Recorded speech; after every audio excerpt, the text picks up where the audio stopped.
தனலட்சுமி கிச்சனில் கொத்தவரங்காய் வச்சு ஒரு டிஷ் பார்க்க போகிறோம். இது மெயின் டிஷ்ஷாகவும் நீங்கள் சைட் டிஷ்ஷாகவும் நம்ம சாப்பிட்லாம். வாங்க எப்படி செய்யலாங்கிறத பார்க்கலாம். இந்த கொத்தவரங்காய் டிஷ் செய்கிறதுக்கு நான் கொத்தவரங்காவை கட் பண்ணி மஞ்சத்தூள் உப்பும் போட்டு கொஞ்சம் வேக வச்சு எடுத்து வச்சுருக்கேன். நம்ம இது மற்ற டிஷ் மாதிரி எண்ணெயில் போட்டு வதக்கிடலாம். நான் வந்து கொஞ்சம் வாயுங்கிறதுனால நான் வேக வச்சு எடுத்துட்டேன். இப்போ கடுகு உளுத்தம்பருப்பு போட்டுக்கலாம், பெருங்காயம் போட்டுக்கலாம்,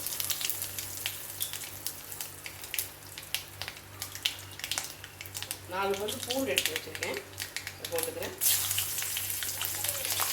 ஒரு பெரிய சைஸு வெங்காயம் கட் பண்ணி வச்சுருக்கேன்.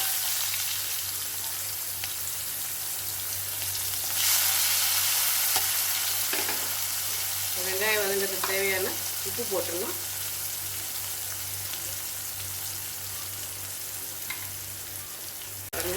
வெங்காயம் பூண்டு நல்லா வதங்கிடுச்சு.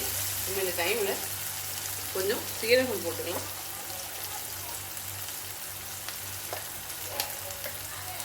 கூடயே கருவேப்பிலை போட்டுக்கலாம், ஒரே ஒரு பச்சை மிளகாய் கட் பண்ணி வச்சுருக்கேன் போட்டுக்கிறேன். நல்ல ஒரு பெரிய சைஸ் தக்காளி எடுத்து வச்சுருக்கேன், அது போட்டுக்கலாம். தக்காளி நல்லா சாஃப்ட் ஆகும். தக்காளி நல்லா மசிஞ்சிருச்சு. நான் அப்படியே கரண்டி விட்டு நல்லா மசிச்சிருவேன், அப்போ அந்த டிஷ்ஷுக்கு நல்லாயிருக்கும். இந்த டிஷ்ஷுக்கு தேவையான மஞ்சத்தூள் போட்டுக்கலாம், காரத்துக்கு சில்லி பவுடர்,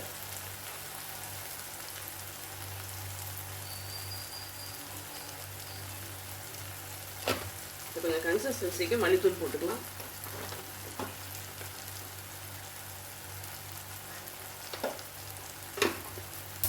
இது நல்லா பரட்டி விட்டுட்டு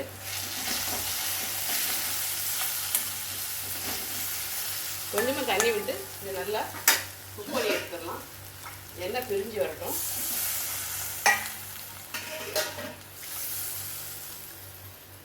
நல்லா எண்ணெய் மேலே கட்டிட்டு வருது.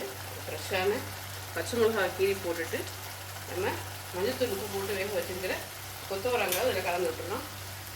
அது எல்லாத்தையும் கலந்து நல்லா மிக்ஸ் பண்ணிட்டேன். இப்போ நம்ம மூடி வச்சிடலாம், அது நல்லா குக் ஆகட்டும்.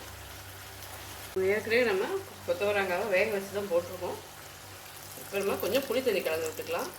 நம்ம யூஸ்வலாக பருப்பு போட்டும் பொரியல் பண்ணி செய்வோம். இது மாதிரி கொஞ்சம் பண்ணிங்கன்னா நல்லா சாதத்துக்கு பிசைஞ்சு சாப்பிடலாம், சூப்பராக இருக்கும். இப்போ நல்லா அந்த புளி தண்ணியோட பச்சை ஸ்மெல் போகட்டும்.